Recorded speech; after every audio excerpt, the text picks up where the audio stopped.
Operating system. Operating system. So कोई issues, कोई doubt operating system को रिगार्डिंग? सर ऑपरेटिंग सिस्टम अभी discuss करना है। हाँ, I know I know. Basic introduction मैंने दे दिया था आप लोगों को, मैं उसी की बात कर रहा हूँ कि उससे रिगार्डिंग किसी को कोई इशू, कोई डाउट। ऑपरेटिंग सिस्टम क्या था, मतलब उससे पहले हमने सॉफ्टवेयर को डिस्कस किया था, सॉफ्टवेयर में कोई डाउट और इशू? सी, अगर सॉफ्टवेयर में कोई डाउट एंड इशू है तो ऑपरेटिंग सिस्टम में यू विल फेस प्रॉब्लम्स, इसलिए पूछ रहा हूँ। Okay, so let's start. हमने लास्ट क्लास में जो डिस्कस किया था मैं उसी के बेसिस पे आपके साथ स्टार्ट कर रहा हूँ। So I will start with the PPT. Operating system की पीपीटी भी निकालने की कोशिश करता हूँ मैं, सो दैट मैंने आपके एक बार वो भी चेक कर लूंगा कि मैंने एक्चुअली ओएस की पीपीटी आपके उस पर डाली है या नहीं डाली। But in any case today sir today. नहीं, मैंने, मुझे नहीं पता पास्ट में मैंने डाली है या नहीं। No no sir, voice recording not. Okay, नहीं नहीं, वॉइस रिकॉर्डिंग नहीं कह रहा, ऑपरेटिंग सिस्टम की बात कर रहा हूँ, उसकी पीपीटी की बात कर रहा हूँ। Okay, so anyways let's let's open the PPT और उससे आप लोगों को पता चल जाएगा कि मैं किसकी बात कर रहा हूँ, right? Anyways, so let's start. And मैं ओएस की पीपीटी आप लोगों के साथ ऑन कर रहा हूँ, just give me second, let me update that PPT. Let me start the PPT actually.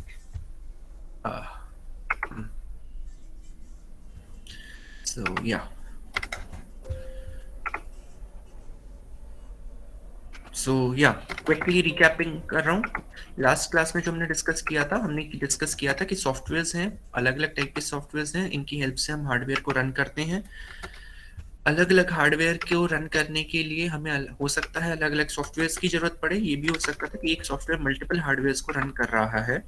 ये भी जरूरी नहीं है कि सारे सॉफ्टवेयर हार्डवेयर को रन करेंगे, कुछ सॉफ्टवेयर का काम होता है सिंपली जो आप उससे एक्सपेक्ट कर रहे थे, जो भी आप उससे कंप्यूटर से काम करवाना चाह रहे हो वो काम करना, ये भी सॉफ्टवेयर का काम है, राइट? सो फॉर एग्जाम्पल, इस टाइप के एग्जाम्पल्स मैंने दिया था, जैसे कि मैं अगर व्हाट्सएप की बात करता हूँ, व्हाट्सएप एक टिपिकल एग्जाम्पल है जैसे आप यूज कर रहे हो एक पर्टिकुलर काम के लिए, दैट इज आप टेक्स्ट बेस्ड, क्या कहते हैं, टेक्स्ट बेस्ड कम्युनिकेशन करना चाह रहे हो, मेनली टेक्स्ट बेस के लिए। फिर उसके बाद of course it is used for like general social networking, जिस पे आप डेटा भी शेयर कर सकते हो, वॉइस भी शेयर कर सकते हो, वीडियो कॉल्स भी कर सकते हो, and so on.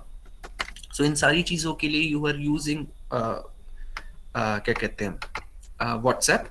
WhatsApp actually देखा जाए तो किसी हार्डवेयर को नहीं चला रहा, कंप्यूटर को एक्चुअली व्हाट्सएप नहीं चला रहा। अगर व्हाट्सएप नहीं भी डला होगा आपके सिस्टम में, still everything is going to run fine, right? So ये क्या था, ये एप्लीकेशन सॉफ्टवेयर था, जबकि कुछ सिस्टम सॉफ्टवेयर थे जो एक्चुअली आपके सिस्टम को चलाने के लिए काम आ रहे थे, right? So let me share the screen with you, और ऑपरेटिंग सिस्टम की पीपीटी मैं आप लोगों के साथ शेयर कर रहा हूँ, एंड उसकी हेल्प से let's start.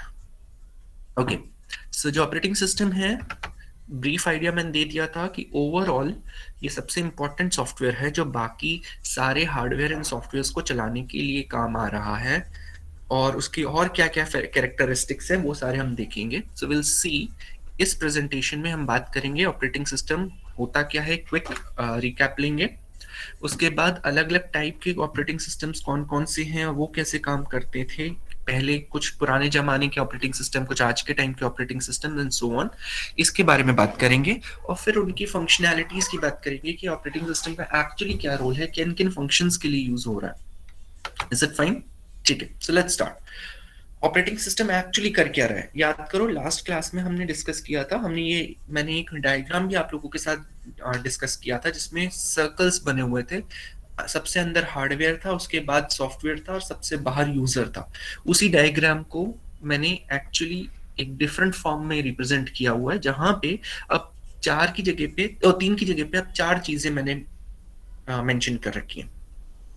So let's understand, सबसे नीचे हार्डवेयर, अगेन ज्यादा कुछ बताने की जरूरत नहीं है। सबसे ऊपर यूजर, कुछ ज्यादा बताने की जरूरत नहीं।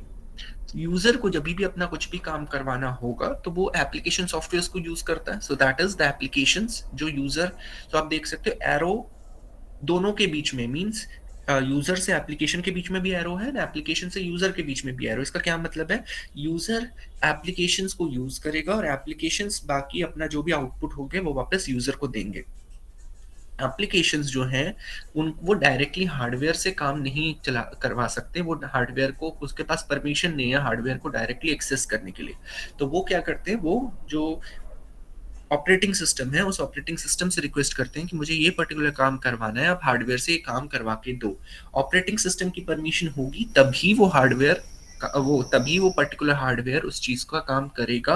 अदरवाइज ऑपरेटिंग सिस्टम उस एप्लीकेशन को मना कर सकता है। जैसे कि आप बहुत बार किसी आपने ऐप डाउनलोड की है और ऐप कहती है कि मुझे तो परमिशन चाहिए आपके कॉन्टैक्ट्स को देखने की, और आप उसे मना कर सकते हो कि नहीं, मैं आपको परमिशन नहीं दे रहा उस कॉन्टैक्ट्स को देखने की। सो दैट काइंड ऑफ वे आप ऑपरेटिंग सिस्टम भी बहुत बार चेक कर सकते हैं और देख सकते हैं कि क्या इसका कोई फायदा है, ये क्या ये सारी जो भी एक्सेस आप मांग रहे हो वो एक्सेस एप्लीकेशन को मिलना चाहिए या नहीं। अगर यस, तो उस केस में वो एप्लीकेशन क्या कहते हैं, वो एक्सेस देने के बाद ऑपरेटिंग सिस्टम हार्डवेयर से वो सारा काम करवा के एप्लीकेशन को वापस देगा आंसर आउटपुट, और वो एप्लीकेशन यूजर को वो आउटपुट वापस देता है। Right, so let's understand operating system है क्या। इट्स अ सॉफ्टवेयर जो इंसान और कंप्यूटर के बीच में एक इंटरफेस की तरह से काम कर रहा है। सारे जितने भी हार्डवेयर और सॉफ्टवेयर है इनको मैनेज करना ऑपरेटिंग सिस्टम की रिस्पॉन्सिबिलिटी है। ये चेक करना कि हार्डवेयर और सॉफ्टवेयर ढंग से काम कर रहे हैं, क्या वो जो काम कर रहे हैं उन्हें वो काम करना अलाउड है या नहीं, ये सब कुछ। यहाँ तक कि बाकी जितने भी सारे रिसोर्सेज हैं, जितना भी काम हो रहा है, उन सभी के मैनेजमेंट एंड कोऑर्डिनेशन ये भी ऑपरेटिंग सिस्टम की रिस्पॉन्सिबिलिटी है। एंड एक और पॉइंट कि जितनी भी मतलब इस देखो इस सिस्टम की जो भी सिक्योरिटी रिगार्डिंग इश्यूज हैं उसको भी मैनेज करना ऑपरेटिंग सिस्टम का काम है। Right, okay, so let's see कुछ एग्जांपल्स। आप लोग मोबाइल के केस में आप जितने भी लोग आप लोग अगर एम आई की या सैमसंग की मोबाइल्स यूज कर रहे हो, वीवो वगैरह यूज कर रहे हो, तो उसमें एंड्रॉयड डले हुए हैं। एंड्रॉयड डला हुआ, एंड्रॉयड क्या है, वो एक ऑपरेटिंग सिस्टम है जो इस मोबाइल को चला रहा है। सिमिलरली अगर आप नोकिया का फोन लेते हो तो उसमें विंडोज का मोबाइल डला, विंडोज मोबाइल का ऑपरेटिंग सिस्टम डला होता है। एप्पल के प्रोडक्ट्स लेते हो तो उसमें iOS डला होता है, सो ऑन। सो ये सारे ऑपरेटिंग सिस्टम्स हैं, और ये ऑपरेटिंग सिस्टम की हेल्प से ही आप अपने ऐप्स डाउनलोड कर पाते हो, ऐप्स को डिलीट कर पाते हो, बाकी कॉल्स वगैरह जो काम है वो भी कर पाते हो, जो चीज़ें सेव कर रही है सेव कर पाते हो। अगर एंड्रॉयड ही हटा दोगे अपने सिस्टम में से या iOS ही हटा दोगे तो आपका सिस्टम एक्चुअली वर्क नहीं कर पाएगा, आप कुछ भी नहीं काम चला पाओगे। सिंपल आपका मशीन मतलब एक काइंड ऑफ आपके पास एक हार्डवेयर है जिसको आप यूज नहीं कर पा रहे हो।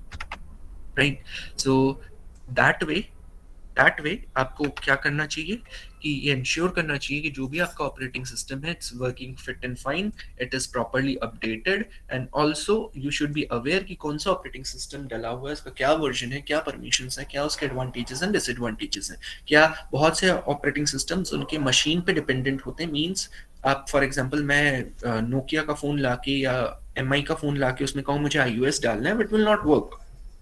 Right, in the very similar way desktop के लिए जो लैपटॉप या कंप्यूटर्स हैं उनके अपने अलग ऑपरेटिंग सिस्टम है, क्योंकि देखो ऑपरेटिंग सिस्टम को हार्डवेयर को संभालना है, उनको मैनेज करना है। तो देखो कंप्यूटर का हार्डवेयर मोबाइल के हार्डवेयर से बहुत अलग होता है, जिसकी वजह से उनके ऑपरेटिंग सिस्टम भी अलग होते हैं। सो अगर मैं कह रहा हूँ विंडोज, कंप्यूटर का जो विंडोज है वो आप मोबाइल में नहीं डाल सकते, मोबाइल के विंडोज को कंप्यूटर में नहीं डाल सकते। सिमिलरली मैक ओएस आपके एप्पल के प्रोडक्ट्स में होता है, एप्पल के जो डेस्कटॉप्स हैं या लैपटॉप्स हैं, पाम टॉप्स हैं, इनमें होता है। लाइनेक्स एंड यूनिक्स ये दोनों भी अलग अलग टाइप के ऑपरेटिंग सिस्टम्स हैं, मैं बहुत ज्यादा डिटेल्स टेक्निकलिटीज पे नहीं जा रहा। So these are certain examples. कोई डाउट, कोई issue, anything that needs to be repeated? Please अपने जो भी डाउट्स इश्यूज हैं वो प्लीज साथ के साथ बताते रहना। Okay, anyways proceeding further.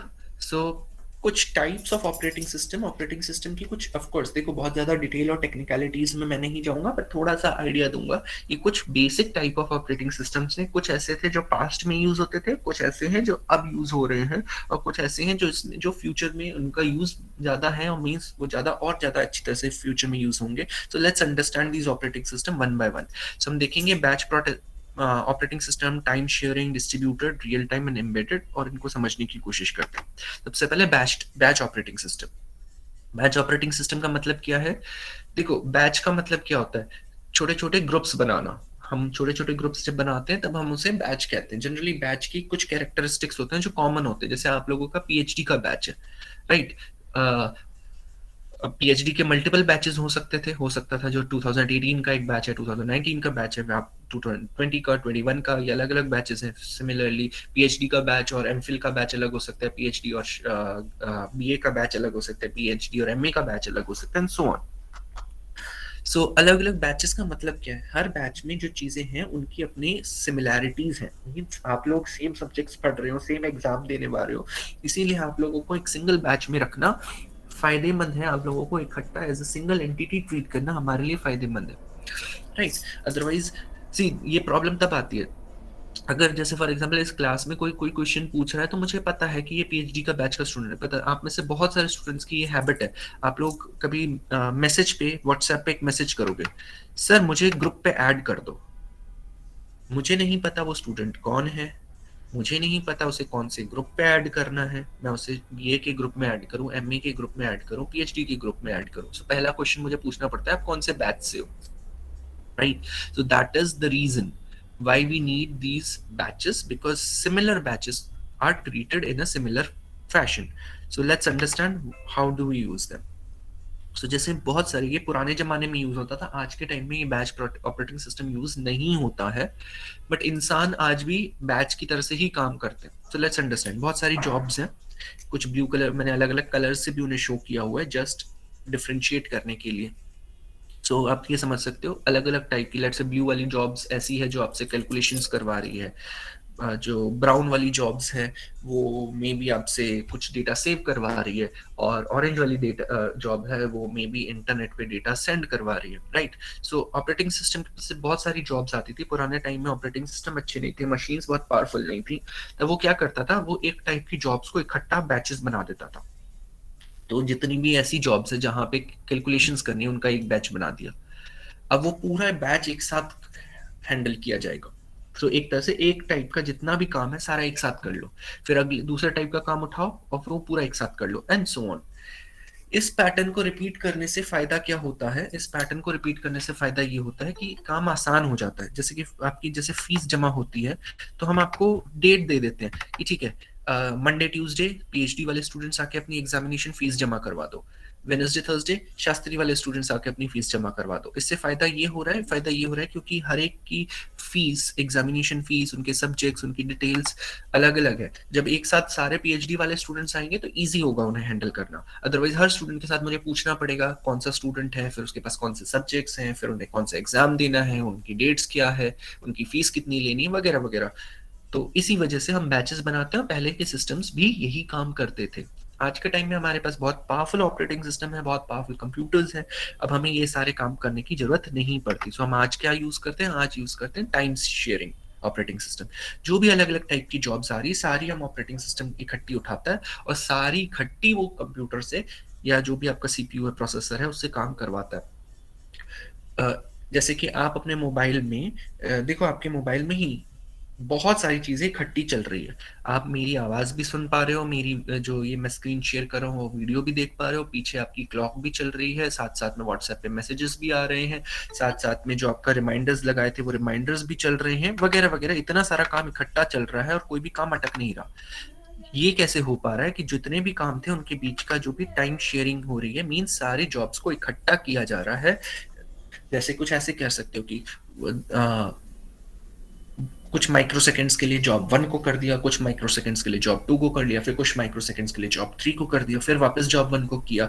तो इससे क्या होगा, और ये इतने फास्ट तरीके से किया जाएगा कि यूजर को कभी पता ही नहीं चलेगा कि सारी जॉब्स कैसे हो रही है, उसे लग रहा होगा सारी जॉब्स इकट्ठी की जा रही है, right. So this is called time sharing. जितना भी टाइम है मैंने शेयर कर दिया। अगर जैसे क्लास में भी बहुत सारे बच्चे हैं, मेरे पास बहुत सारे स्टूडेंट्स हैं, सो मैं क्या करूंगा, मैं टाइम शेयरिंग करूंगा। मींस हर एक के डाउट्स ले लूंगा, सभी के डाउट्स एक साथ सॉल्व करने की कोशिश करूंगा। दैट वे जितना भी मेरा टाइम था वो मैंने आप लोगों के बीच में शेयर करके डिस्ट्रीब्यूट कर दिया। This is called time sharing operating system. Next is distributed operating system. आज के टाइम में भी ये यूज होता है और ये बहुत इफेक्टिवली इसका यूज चल रहा है। डिस्ट्रीब्यूटेड ऑपरेटिंग सिस्टम का एक्चुअली पर्पस क्या है, हम ये कहते हैं कि हमें हर सिस्टम में अलग ऑपरेटिंग सिस्टम नहीं चाहिए, हर सारे सिस्टम में अलग अलग डेटा होना भी जरूरी नहीं है। हम क्या करते हैं, बहुत सारे सिस्टम्स को एक साथ कंट्रोल करते हैं, एक नेटवर्क के फॉर्म में कंट्रोल करते हैं। सो कुछ डेटा हो सकता है एक कंप्यूटर पे हो, कुछ डेटा दूसरे कंप्यूटर पे हो, प्रिंटर का एक्सेस किसी कंप्यूटर के पास हो सकता है, स्कैनर का, माइक का एक्सेस किसी के पास हो सकता है, राउटर का एक्सेस किसी के पास हो सकता है, कुछ फाइल्स किसी के पास होगी। तो एक ऑपरेटिंग सिस्टम सारे सिस्टम्स को इकट्ठा एक क्लाइंट सर्वर एनवायरनमेंट में चलाता है, जिसकी वजह से सारे सिस्टम्स एक दूसरे के साथ डेटा शेयर कर पाते हैं, एक दूसरे के साथ मिल के काम कर पाते हैं। जैसे फॉर एग्जांपल मुझे कैलकुलेशंस करवानी थी, या लेट्स से मैट्रिक्स को मल्टीप्लाई करवाने थे, दो मैट्रिसेस को, तो मैं करवा सकता हूँ। अगर आप में से शायद अगर आप लोगों को याद हो तो मैट्रिक्स मल्टीप्लिकेशन कैसे होती है, हम row and column wise multiply करके फिर उसके बाद सेल वाइज एंट्रीज को फिल करते हैं। हर अगर मेरे पास 3x3 मैट्रिक्स है तो मैं एक्चुअली हर सेल के लिए अलग अलग वो करके मैं 9 कंप्यूटर से एक साथ काम करवा सकता हूँ। So kind of a parallel processing kind of thing. So इस टाइप की सारी चीजें डिस्ट्रीब्यूटेड ऑपरेटिंग सिस्टम के बलबूते पे ये हो पाती है, right. Okay, next is real time operating system.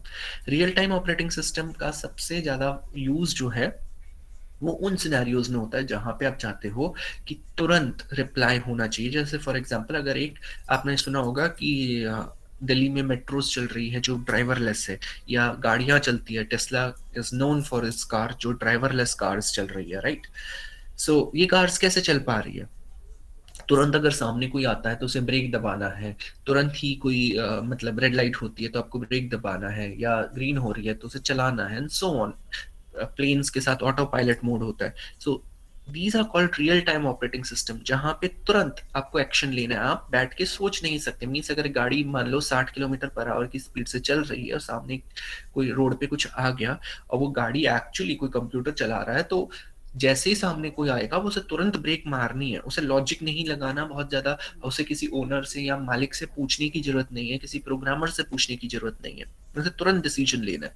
इस टाइप की चीजों को हम रियल टाइम टास्क कहते हैं, जहां पे तुरंत डिसीजन लेना जरूरी है।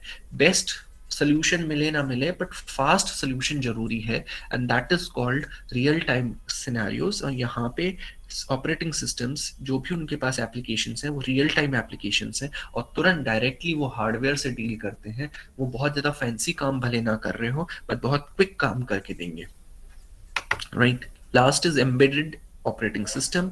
एम्बेडेड ऑपरेटिंग सिस्टम आज के टाइम में you have smart TV, smartphones हैं, स्मार्ट वॉशिंग मशीन है, माइक्रोवेव्स हैं। स्मार्ट जैसे वॉशिंग मशीन है वो ऑटोमेटिकली देखता है कितने कपड़े हैं, उसके हिसाब से कितना पानी लेना है, उसे कितना साबुन डालना है, उसे कितनी देर पानी को घुमाना है, कितनी देर ड्राई करना है, क्या करना है, वो ऑटोमेटिकली ये डिसीजंस ले पा रहा है। फ्रिज सिमिलरली देखता है कि कितना सामान पड़ा हुआ है, बाहर का टेम्परेचर कितना है, किस टाइप का सामान पड़ा हुआ है, उसके हिसाब से वो डिसाइड करता है किस टाइप की कूलिंग चाहिए, क्या टेम्परेचर सेट होना चाहिए, वगैरह वगैरह।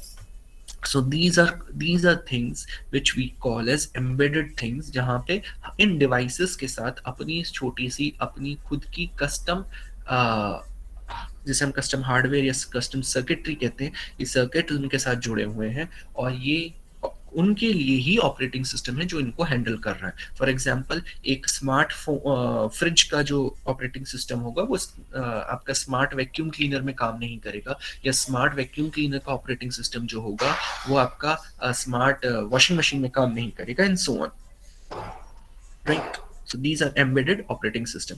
फ्यूचर में यस हम embedded operating system and real time operating system की तरफ बहुत मूव कर रहे हैं।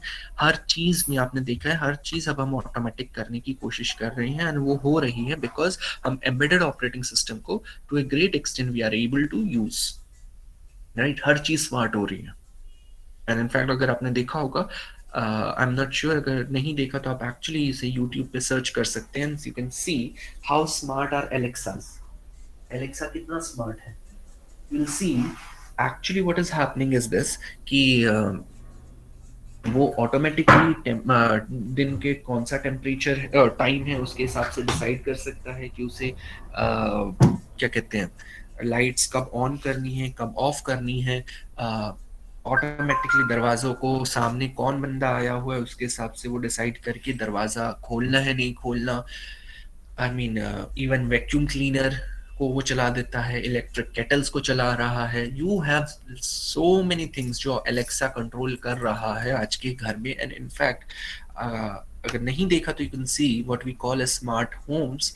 स्मार्ट होम्स में ज़्यादातर चीज़ें, सारी की सारी ज़्यादातर चीज़ें आपकी टीवी, फ्रिज से लेके यहाँ तक कि बाथरूम में आपके मतलब हीटर्स एंड ऑल, ये सब कुछ these softwares and artificial intelligence can control, and वो कंट्रोल इसलिए कर पा रहे कि उनके साथ उनकी अपनी embedded chips है, right? Any doubt, any issues? No sir. Okay, तो अगर कोई भी इशू या डाउट हो तो प्लीज साथ के साथ पूछते रहना, don't wait for the end. Okay, एक और देखते हैं कि ऑपरेटिंग सिस्टम की क्या क्या उसकी रिस्पॉन्सिबिलिटीज हैं, क्या क्या काम एक ऑपरेटिंग सिस्टम को करने पड़ते हैं, क्या वो करता है। तो लेट्स स्टार्ट विद दीज। इन्हीं चीज़ों को क्विकली समझने की कोशिश करते हैं, बहुत ज़्यादा डिटेल्स में मैं नहीं जाऊंगा, बट या I try to explain to you कि ऑपरेटिंग सिस्टम की मेजर रिस्पॉन्सिबिलिटीज क्या है very quickly. So let's start. सबसे पहले यूजर फ्रेंडलीनेस, ये मैंने आपको पहले भी बताया था, दोबारा बता रहा हूँ। यूजर फ्रेंडलीनेस का मतलब है कि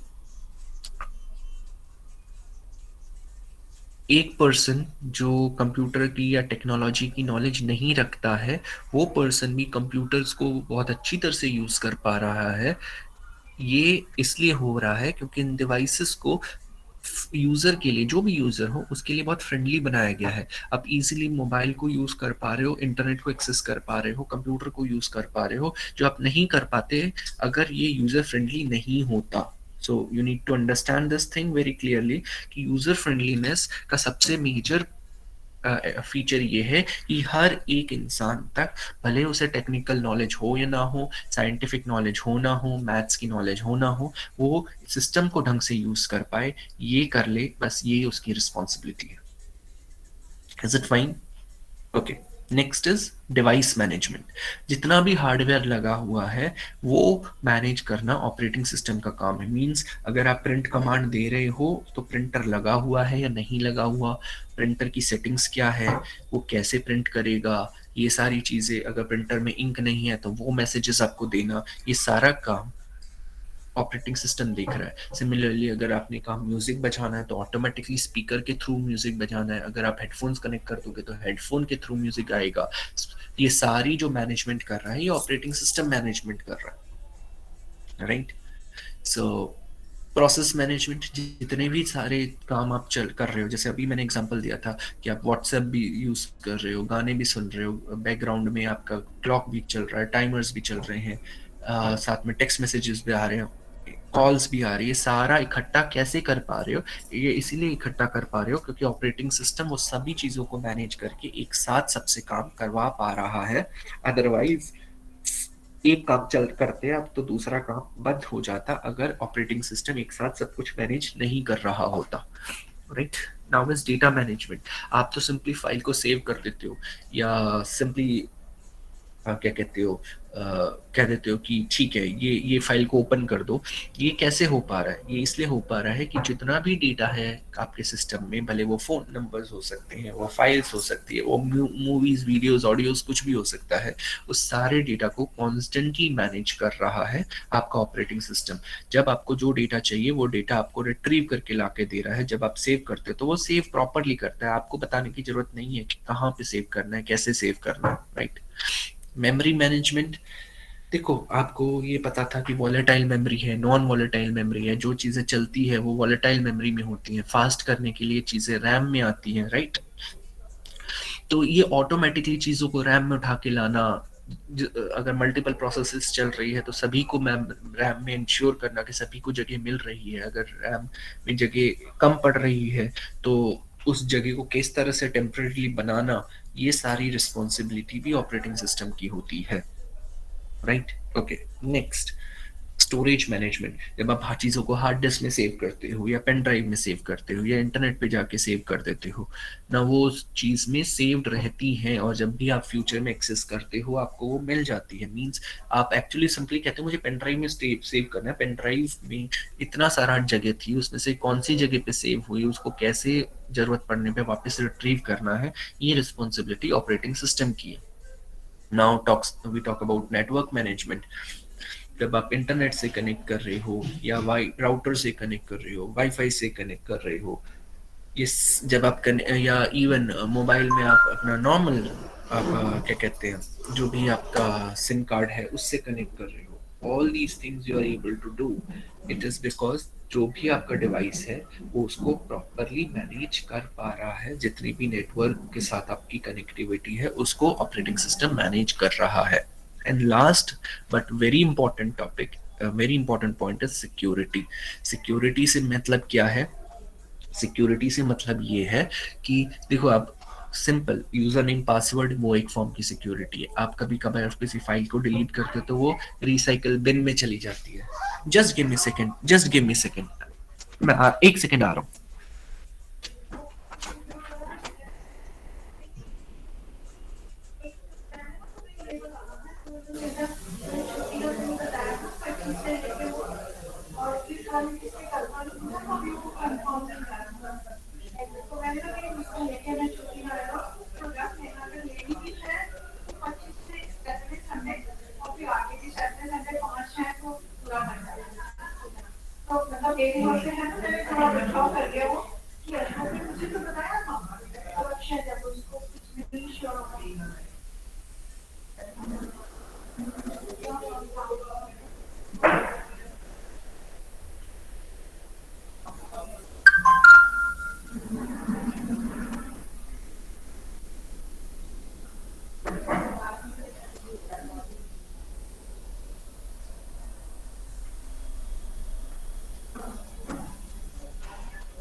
sorry to keep you waiting, actually that was like my dean, तो उन्हें कुछ मैसेज देना था मुझे।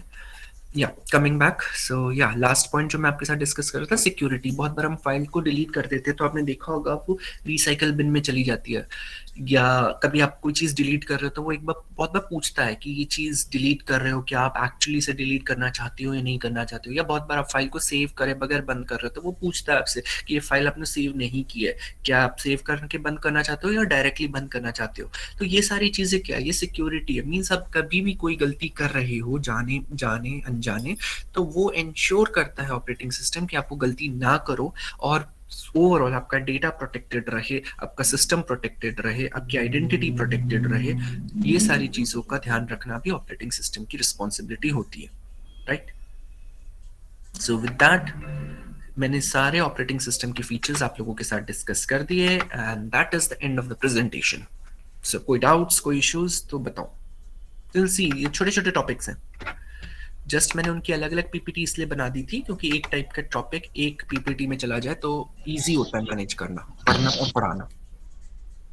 Yes, sir. This PPT send our हाँ, मैं अभी आपके ग्रुप पे डाल देता हूँ, सॉरी सॉरी, आपके classroom.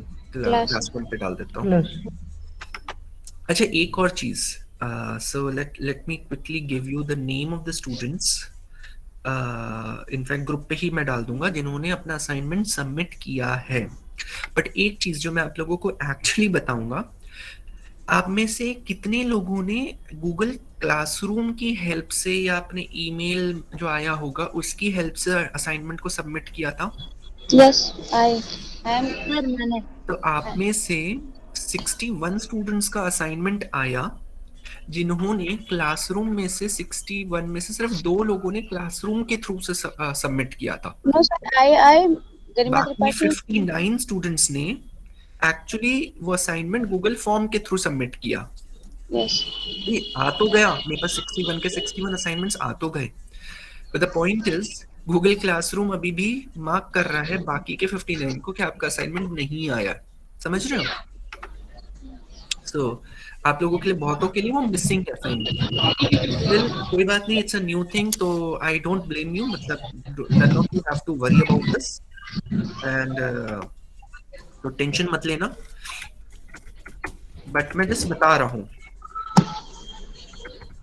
और मैं ऑपरेटिंग सिस्टम की पीपीटी अभी डाल रहा हूँ सो दैट एक second, OS1, where is that PPT? Okay. मैं अभी के अभी वो डाल रहा हूँ सो दैट वो पीपीटी आप लोगों को मिल जाए।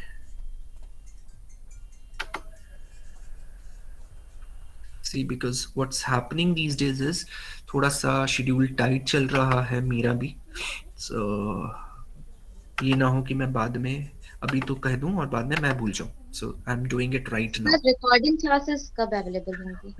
Recording, I know I want to, and I really want to do it as early as possible. मैं पक्का करने की कोशिश करूंगा इस वीक में, at least if not all, at least कुछ तो डेफिनेटली डाल दूंगा, so that you people can start. Sir software और आर्टिफिशियल इंटेलिजेंस वाली ज्यादा इम्पोर्टेंट है फिलहाल। सो मैंने आज का आपका पीपीटी डाल दी, सॉफ्टवेयर वाले ही सेक्शन में डाली हुई है बिकॉज इंट्रोडक्शन सॉफ्टवेयर है ये, right? So that is fine, and thank you sir.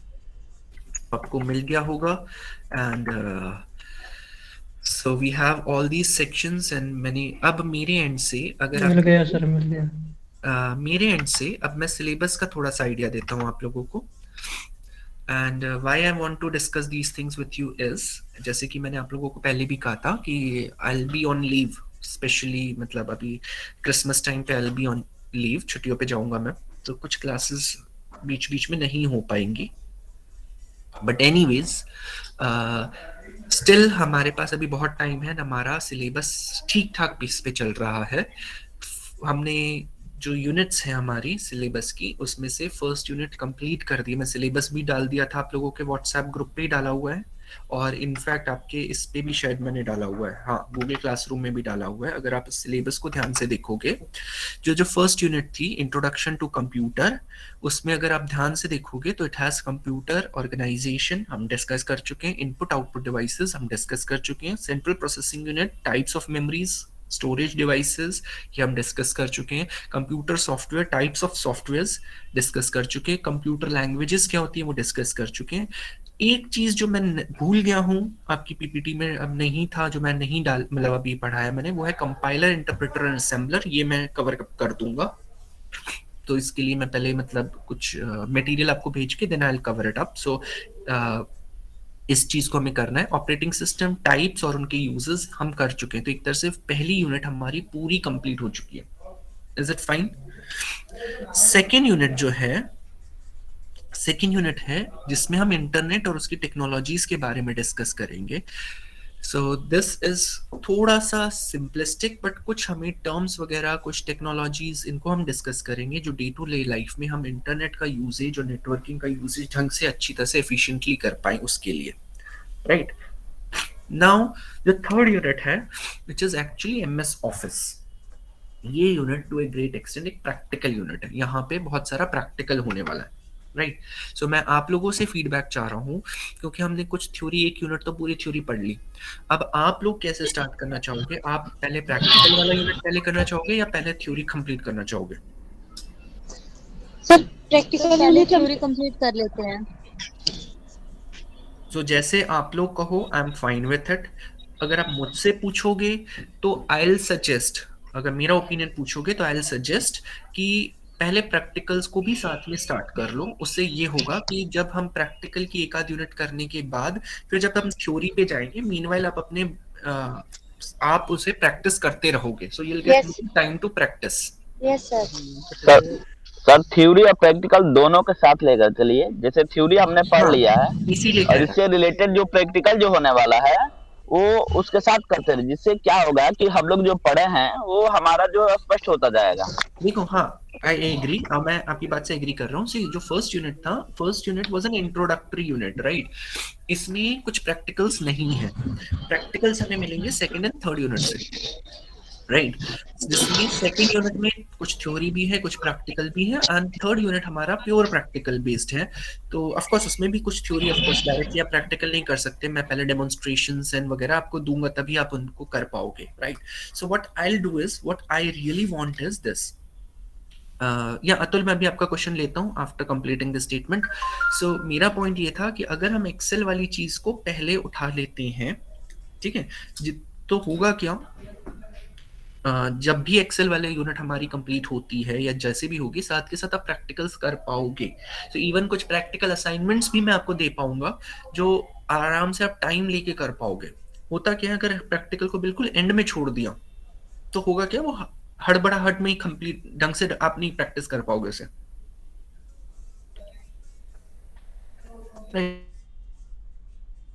अगर अतुल बताओ क्या कह रहे हो? Atul, you have to say something, you have raised your hand. Sir ये पूछ रहा था सर, ईमेल पे तो असाइनमेंट्स के लिंक आ जाते हैं, हाँ, तो सर उसको जैसे सर उसमें से अगर सबमिट कर रहे हैं तो क्या क्लासरूम से नहीं सबमिट होता है क्या सर उसमें? Okay, so let me just tell you, in fact अभी तो जो जैसे भी सबमिट हुआ है सभी का, सो आई हैव नॉट बॉदर्ड। हाँ, नेक्स्ट टाइम के लिए मैं एक बार आपको बता दूंगा कि how this should actually be submitted, right? मैं बता देता हूँ, मेरे पास जो 2 स्टूडेंट जिनका एक्चुअली सबमिट हुआ है, वो रितिका है and I think someone has name JR Bhoi, right? इन दोनों का एक्चुअली असाइनमेंट क्लासरूम के थ्रू सबमिट हुआ है। बाकी लोगों का असाइनमेंट सीधा गूगल फॉर्म्स के थ्रू सबमिट हुआ है, but there is no harm in it, no issues, मतलब। लेकिन सर मैंने तो वो अपने क्लासरूम से ही किया था, सो वहाँ ही ठीक ओपन है, किया मतलब था। सी विल सी, मतलब नेक्स्ट असाइनमेंट के वक्त या वो हम एक बार इसको क्लास में करके देखेंगे, and then I will show you both the ways कि कैसे वो गूगल फॉर्म्स के थ्रू सबमिट हो रहा है और कैसे वो वैसे सबमिट हो रहा है। सो नॉट टू वरी, मतलब आपको टेंशन लेने की जरूरत नहीं है। बट यस, नेक्स्ट असाइनमेंट में मैं एक बार आपके सामने उसे करके दिखाऊंगा आपको। This is what I am trying to say, right? So okay sir, thank you. Okay, so anyways, और जो भी इवन आपके जो इनमें मार्क्स वगैरह आए थे, आपको टेंशन लेने की जरूरत नहीं है। सो अगर किसी के मार्क्स जैसे असाइनमेंट में कम थे and all, and you don't have to worry. See, the point, assignment का पॉइंट आपको इवेल्युएट करने में के पॉइंट ऑफ व्यू से ये है कि आपने उसमें क्या इनपुट दिया। इवन इफ अगर वो क्वेश्चंस आपके गलत हो गए हैं, कुछ क्वेश्चंस, उस पे पेनल्टी नहीं, उनकी जगह पे आपको ये सोचना है कि आपको उस क्वेश्चंस को का सही आंसर पता है या नहीं पता। That is important, right? So tension मत लेना कि हमारे मार्क्स कम थे या ज्यादा थे। आपको ज्यादा ही मार्क्स मिलेंगे, टेंशन मत लेना compared to what you have scored. It has nothing to do with this.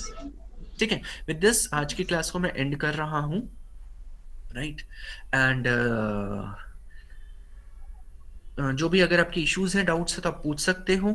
Meanwhile Friday Saturday के लिए आपको जो भी काम होगा, वो मतलब जो भी असाइनमेंट फॉर्म होगा वो आपको दे दिया जाएगा। Hello sir. ठीक है सर। हाँ, जिसे लीव करना है वो लीव कर सकता है। हाँ, बाकी स्टूडेंट्स सर, जिन्हें पूछना है वो प्लीज टेक। एक हाँ, क्वेश्चन सर मैं पूछ रहा था, जैसे इसमें एक क्वेश्चन था कि जो कंप्यूटर होता है हाँ, वो अदर लैंग्वेजेस को भी क्या अंडरस्टैंड कर पाता है? ओके, हाँ, ये क्वेश्चन था, इसलिए मैंने राइट? इसमें लगाया था कि नहीं, जो कंप्यूटर की लैंग्वेजेस होती है खाली वो उन्हीं को ही कर पाता है, ऐसा मतलब मेरा ओपिनियन था, लेकिन उसमें ओके, आंसर वो मेरा रॉन्ग हो गया था। हाँ। अब याद करो, एलेक्सा से हम कैसे बात करते हैं? हाँ, मेन उनसे तो मैं सर हम इंग्लिश, हिंदी, नॉर्मल लैंग्वेज में सब सर जैसे करते हैं बात ना? करते हैं। सो नहीं, यस, मैं मेन संस्कृत के लिए ही क्वेश्चन था कि बेस्ट ऑफ संस्कृत लैंग्वेज। नहीं, वहां पे क्वेश्चन क्या था? संस्कृत एक प्रोग्रामिंग लैंग्वेज है। यस। संस्कृत प्रोग्रामिंग लैंग्वेज वो लैंग्वेजेस हैं जिसे कंप्यूटर समझ पाता है। आपने कभी का संस्कृत में किसी को कोड प्रोग्राम्स लिखते हुए देखा है, कोडिंग करते हुए? No sir. नहीं, क्योंकि संस्कृत नहीं सर, नहीं देखा। प्रोग्रामिंग लैंग्वेज नहीं है। कंप्यूटर को आप संस्कृत में प्रोग्राम लिख के दोगे तो वो नहीं समझ सकता। वो नेचुरल लैंग्वेजेस को समझने का तरीका क्या होता है, क्योंकि देर आर प्रोग्राम्स जो हम जो बोल रहे हैं वो सुन के उसको एक्चुअली कन्वर्ट करते हैं इन अ मशीन रीडेबल कोड, और ये जो ट्रांसलेटर्स जो होते हैं वो प्रोग्रामिंग लैंग्वेजेस में लिखे जाते हैं। तो ये Sanskrit is not a programming language. अब कभी तो कोई सर किसी ये सॉफ्टवेयर क्वेश्चन इंजीनियर हमारा को या गलत। प्रोग्रामर को संस्कृत में प्रोग्रामिंग करते हुए नहीं देखोगे। इट इज नॉट पॉसिबल, और कंप्यूटर को संस्कृत नहीं आती। Yes sir. कहीं सर वन हमने मोर पढ़ा थिंग था आई कि वांट कोई टू स्पेस के लिए बेस्ट है। कहीं पे बताया गया कि स्पेस से अगर हम कोई मैसेज भेजते हैं तो संस्कृत उसके लिए बेस्ट है, तो हमने उस आधार पर लगा दिया ठीक यस। है, तो जो भी आपके ये एक्चुअली ये सारे जो डाउट्स हैं ये एक्चुअली बहुत अच्छे क्वेश्चंस हैं, इनको हम डिस्कस करेंगे, क्योंकि ये questions they need to be answered. क्योंकि होता क्या है, बहुत बार हमारी कुछ बेसिक मिसकम्युनिकेशन होती है, मिसअंडरस्टैंडिंग होती है। कुछ बोला गया है और हमने उसका कुछ और ही मतलब समझ लिया है, जिसकी वजह से कंफ्यूजन होती है, hello. Right? So we'll discuss these things, right? वो सो क्योंकि वो वाला जो आप कह सर रहे हो एक कि क्वेश्चन आपने और पढ़ा पूछना था था। कि Sanskrit is good for computers and all, उसको समझाने के लिए मुझे टाइम लगेगा। मैं तसल्ली से आपको समझाऊंगा। हवा में मतलब मैं आंसर नहीं देना चाहता कि जिससे आप सेटिस्फाइड ना हो। कहने के लिए तो मैं 2 सेंटेंस में आंसर दे दूंगा, but you will not be get satisfied, right? So मुझे प्लीज नेक्स्ट क्लास में ये चीज याद दिलाना। I will discuss it with you and in front of everyone, क्योंकि ये कॉमन डाउट्स हैं जो बहुतों के होते हैं, and this needs to be resolved. ठीक है गरिमा? Sir sir. हाँ, सर बताओ। सर एक क्वेश्चन और था, जैसे हाँ रमेश, जो बताओ। अटेंडेंस के लिंक सर आपने जो डाले थे सर, वो थोड़ा लेट नाइट हो गए थे, तो वो मैं सबमिट नहीं कर पाया था सेम डेट में। कौन सा असाइनमेंट और अटेंडेंस? नहीं सर, अटेंडेंस लिंक जो था सर, हाँ, कोई बात नहीं, कोई बात नहीं, तो बाद में कर दिया वो ना, 2 दिन के अटेंडेंस सर मैंने मार्क नहीं किया उसके अंदर में। बाद में कर दिया ना, उसके बाद कोई बात नहीं, कर तो नहीं, दिया ना, बाद में भी नहीं किया सर। तो कर दो। अगर उस ठीक है क्लास में सर। आप थे तो कर दो। ओके सर, ओके, यही पूछा था। ठीक है। हाँ सर। ओके, थैंक यू हाँ, सर। Thank you sir. नमस्ते सर। ओके, नमस्ते। जिन्हें thank you sir, who want thank to you. Leave can leave. Meanwhile मैं वन बाय वन आप लोगों के सभी के जो भी इश्यूज डाउट्स हैं वो मैं लेने की कोशिश करता हूँ। सो या रिपुंजय, जी। राइट? मैं आपका नाम सही या प्रोनाउंस कर रहा हूँ? या हाँ, हाँ। रिपुंजय बताओ। सर मैं कह रहा था कि हाँ, जो आप क्लासरूम में जो आप पीपीटी आपके द्वारा जो डाला जा रहा है, हाँ, वो हमेशा अवेलेबल रहेगा ना सर, कभी डिलीट हाँ, नहीं हाँ, होगा ना? हमेशा अवेलेबल रहेगी। अच्छा अच्छा। और एक और रिक्वेस्ट है सर, हाँ, कि जैसे जैसे आप लेक्चर पढ़ा रहे थे हम लोगों को, तो राइट। बीच में हम लोग को बोला कि सर पीपीटी डाल दीजिए, तो हम ये चाह रहे थे कि क्लास लेक्चर देने से पहले उस हाँ, पीपीटी को सर हमेशा डाल दिया कीजिए, जिससे आप लेक्चर देते हैं तो हम लोग देखते रहेंगे, और जो हमारा जो है उसको पढ़ते रहेंगे तो और अच्छा रहेगा सर। तो रिपुन क्योंकि जी आपकी बात बिल्कुल सही है, और मैं लास्ट आपने ध्यान दिया होगा तो पहले मैं कर भी रहा था, ये जी हर जी बार जी हो रहा जी था। जी जी ये जी वाली जी जो जी सिर्फ ये वाली जो पीपीटी है मेरे दिमाग से निकल गया था कि मैंने इसे ग्रुप पे डाला है या नहीं डाला। जब जी आज मैंने जी जी क्लास में पढ़ाना शुरू किया, जब स्टूडेंट्स ने मुझे बताया कि नहीं डाला, तो इसलिए फिर मैंने बाद में डाला है। आगे से कोशिश जी जी जरूर करूंगा कि पहले से ही एक आध दिन पहले से ही आपको डाल दिया जाए जी पीपीटी, जी जी आप सर। अपनी जी कन्वीनियंस पे उसे पढ़ पाओ। जी जी जी जी सर, थैंक यू। ठीक है जी। और कोई? गौतम, आपको कुछ कहना है? किसी और को? नहीं सर, ओके, किसी और को कुछ कहना है, और शुड वी नहीं end? Guruji. Okay, anyone else? No one? So yeah, you people may leave. Thank you. Thank you thank you sir, sir, thank you. Okay.